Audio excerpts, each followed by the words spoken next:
আওয়ামী লীগের তাদের প্রধান খাবার ছিল বিরোধী দলের লাশ। সেই লাশের উপর লাশ ফেলিয়ে গত 16 বছর খুনি হাসিনা এবং তার দোসররা রাজনীতি করেছে। সুতরাং বাংলাদেশে খুনি হাসিনা এবং তার দোসরদের রাজনীতি করার কোনো অধিকার নাই। আওয়ামী লীগ কোনো রাজনৈতিক দল নয়, আওয়ামী লীগ একটি সন্ত্রাসী সংগঠন।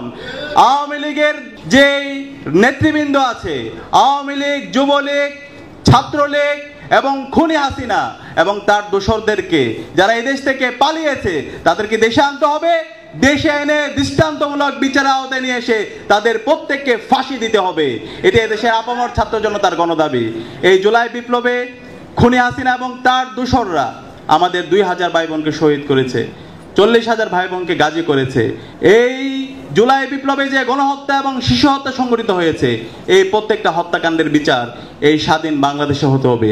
আজকের 28 অক্টোবরের যে আলোচনা সভা, সেই আলোচনা সভা থেকে আমাদের প্রধান দাবি হচ্ছে এই খুনি হাসিনাকে এই দেশে নিয়ে আসতে হবে এবং এই দেশে নিয়ে এসে তার দৃষ্টান্তমূলক বিচারের আওতায় নিয়ে আসতে হবে।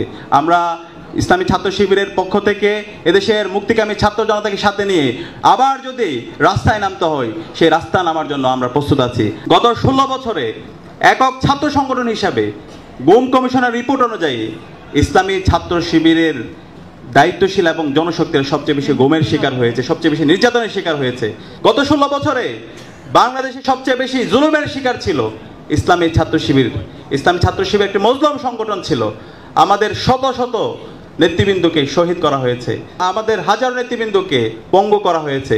আমাদের এখনও ইসলামী বিশ্ববিদ্যালয়ের ওয়ালিউল্লাহ এবং আল মুকাদ্দিস ভাই কোথায় আছে আমরা জানি না।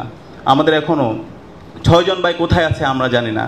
আমরা অন্তর্বর্তীকালীন সরকারকে অনুরোধ করব, আমাদের গুমকৃত যে ভাইরা আছে, যাদেরকে খুনি হাসিনা এবং তার দোসররা গুম করেছে, তাদেরকে দ্রুত সময়ের মধ্যে আমাদের কাছে ফিরিয়ে দিতে হবে।